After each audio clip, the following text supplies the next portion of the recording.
Naquele tempo disse Jesus a seus discípulos: Não se perturbe o vosso coração. Tendes fé em Deus, tende fé em mim também. Na casa de meu Pai há muitas moradas. Se assim não fosse, eu vos teria dito: Vou preparar um lugar para vós, e quando eu tiver ido preparar-vos um lugar, voltarei e vos levarei comigo, a fim de que onde eu estiver estejais também vós. E para onde eu vou, vós conheceis o caminho. Tomé disse a Jesus: Senhor, nós não sabemos para onde vais. Como podemos conhecer o caminho? Jesus respondeu: Eu sou o caminho, a verdade e a vida. Ninguém vai ao Pai senão por mim.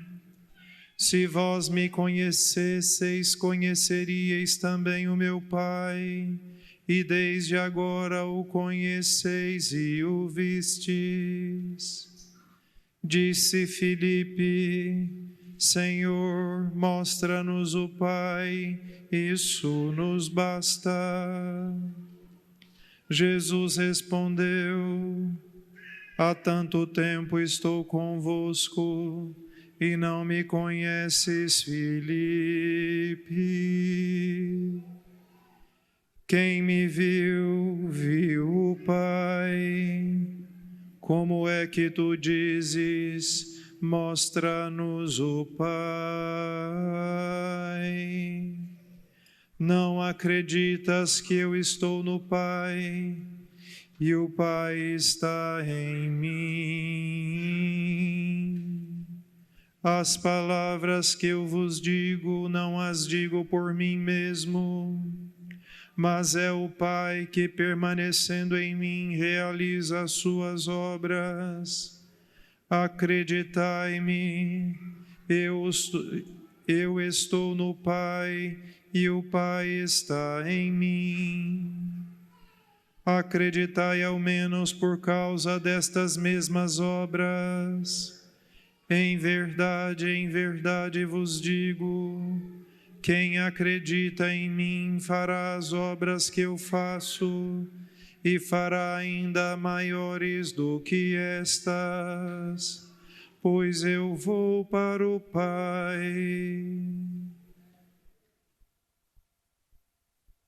Palavra da salvação.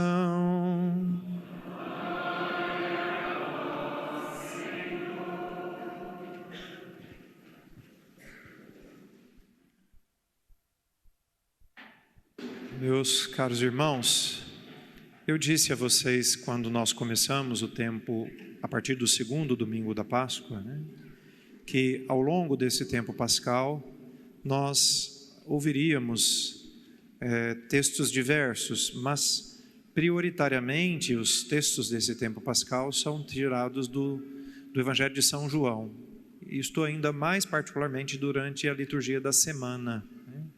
Aos domingos, como este é o ano A do Evangelho de Mateus, também nós ouvimos textos do Evangelho de Mateus. Neste domingo, nós ouvimos um trecho do discurso, que depois também se converte em uma oração, que Jesus faz na última ceia com seus apóstolos.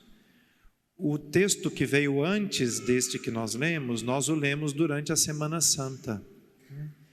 Um pedaço nós lemos durante a Semana Santa, na quarta-feira santa, e um outro pedaço nós o lemos no dia da quinta-feira santa, no dia do lava-pés.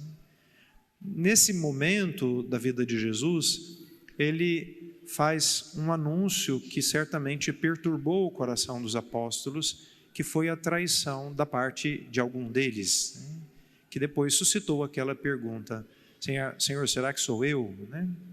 E não só Jesus anuncia a traição de um dos seus apóstolos, ele também fala naquele momento, e já vinha falando, na verdade, antes da última ceia, da sua partida para o Pai.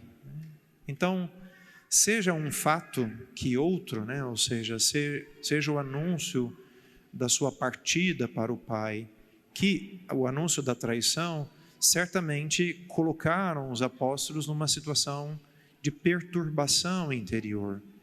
E certamente a ausência de Cristo ainda era mais forte, porque com tudo aquilo que estava acontecendo, e os apóstolos eram conscientes da tensão que havia por causa da aproximação da paixão de Jesus, ainda que eles não soubessem literalmente, mas reconheciam toda a movimentação que estava acontecendo em torno, vamos dizer assim, daqueles fatos últimos da vida de Cristo.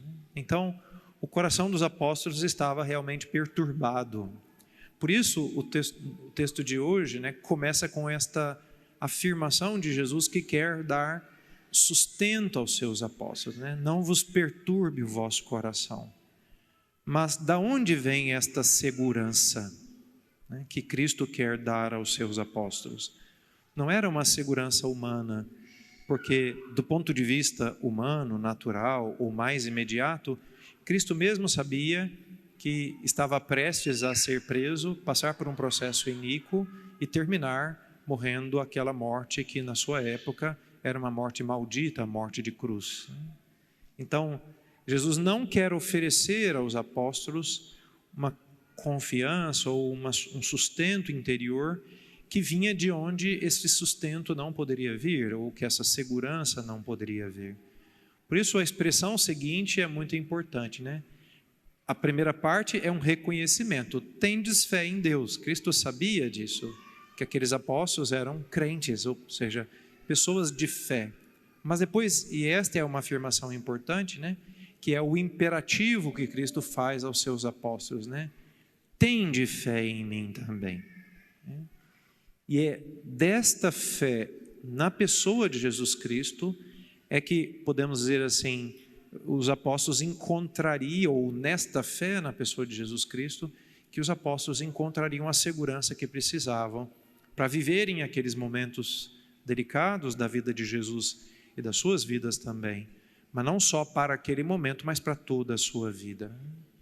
E aí Jesus começa, depois desta exortação, né, que não é um imperativo no sentido negativo, como se Cristo quisesse impor algo aos apóstolos, mas uma exortação, um convite vivo, né? Então Jesus faz uma afirmação, ou algumas afirmações, que no fundo querem revelar mais profundamente quem é a sua pessoa, esta pessoa na qual os apóstolos deveriam ter fé. E aí Jesus diz, né, eu vou para a casa do Pai preparar-vos uma morada. Depois que eu for, eu vou vir e vou levar-vos comigo, e vós conheceis o caminho. E aí vem a primeira pergunta da parte dos apóstolos de Tomé, que serve de ocasião justamente para que Cristo se revele. Ele diz, Senhor, nós não sabemos o caminho, não sabemos para onde vais, como podemos saber o caminho? E aí Jesus faz essa afirmação importante, eu sou o caminho, a verdade e a vida. Ninguém vai ao Pai senão por mim. E depois Filipe, um dos apóstolos, um outro apóstolo, né, faz uma segunda pergunta, na verdade não é uma pergunta, é um pedido, Senhor, mostra-nos o Pai, isto nos basta. E aí a resposta de Jesus, de novo, colhendo a ocasião daquele pedido de Filipe, né, serve para que Jesus possa revelar também a sua pessoa. Filipe, quem me vê, vê o Pai.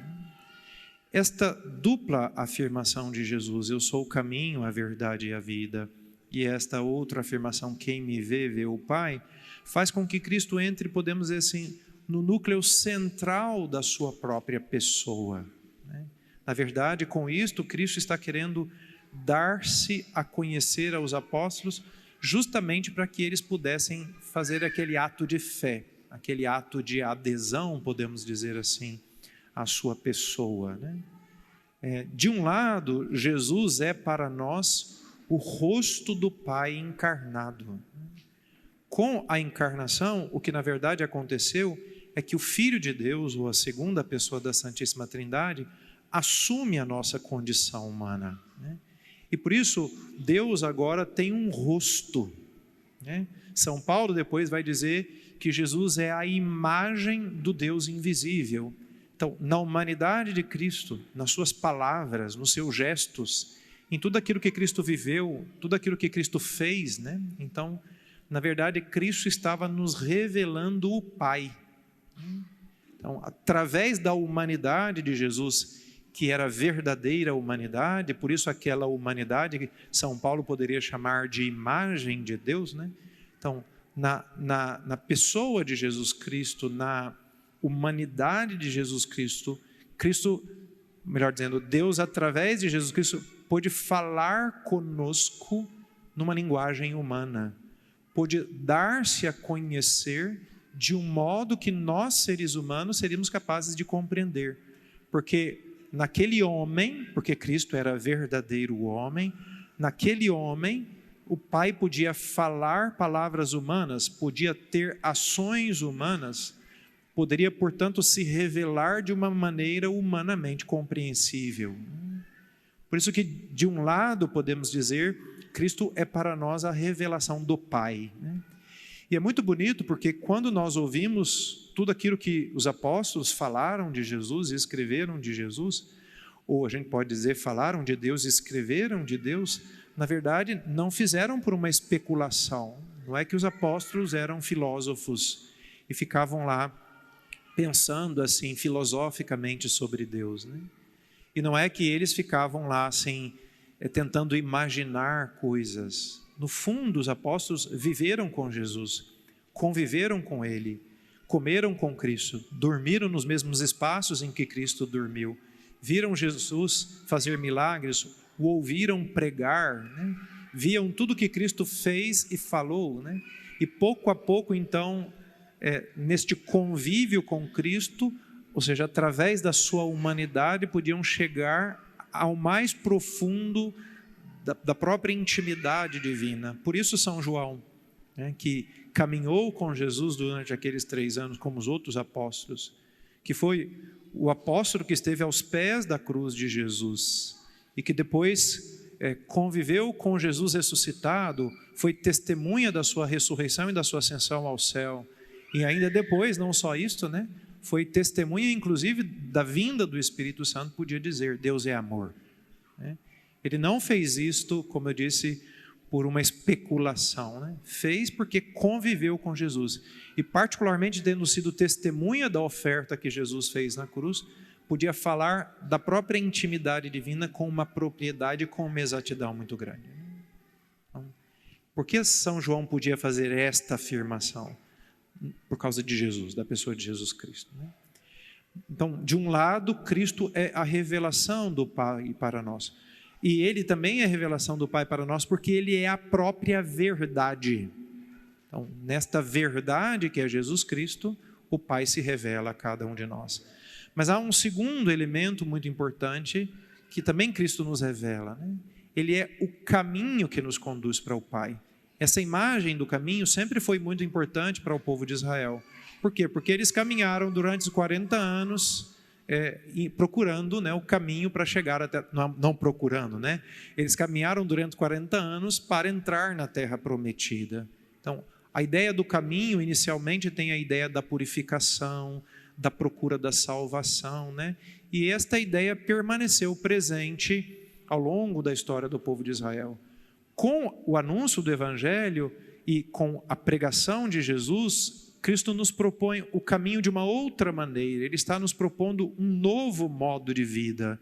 E por isso também a fé cristã foi entendida como sendo um caminho, né? Se a gente lê os Atos dos Apóstolos, a gente vai ver que os cristãos, ou o cristianismo inicialmente não recebeu esse nome, foi considerado a religião do caminho, né? Justamente porque Cristo havia indicado um modo de caminhar, um modo de viver que era aquele seu mesmo, né? Mas por fim, Cristo leva essa ideia do caminho à sua máxima profundidade. Não é só um modo de viver, né? Mas é a própria verdade que nos conduz ao Pai.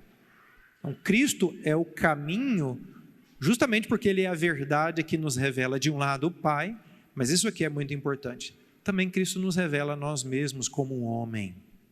Então, na sua pessoa, Cristo está nos dizendo, né, o que significa viver como homem para entrarmos naquela comunhão com Deus. Ou seja, ele é caminho também, porque na sua humanidade, Cristo está nos mostrando como viver esta vida que Deus nos deu, assim como deu a ele, né? Como viver esta vida que Deus nos deu, de tal sorte a entrar nesta vida plena, ou seja, a comunhão com o Pai. Então, Cristo só é o caminho porque Ele é a verdade. E Ele é a verdade justamente porque nos conduz àquela comunhão de vida com Deus na eternidade feliz com Ele. Então, podemos dizer, de um lado, Ele é verdadeiro Deus e na sua humanidade Ele nos revela o rosto do Pai. E de um outro lado, Ele é verdadeiro homem e na sua humanidade também Ele está nos revelando a nós mesmos. Então, nos revela o amor do Pai e o amor com que nós devemos responder ao Pai. Eu já disse isso aqui várias vezes nas minhas homilias, porque sou não só convencido, mas acho que isso aqui é o ponto central da fé cristã. Quando Jesus pede fé aos apóstolos em si mesmo, né, esta adesão pessoal a Ele não está pedindo que os apóstolos intelectualmente acreditem naquilo que Ele falou.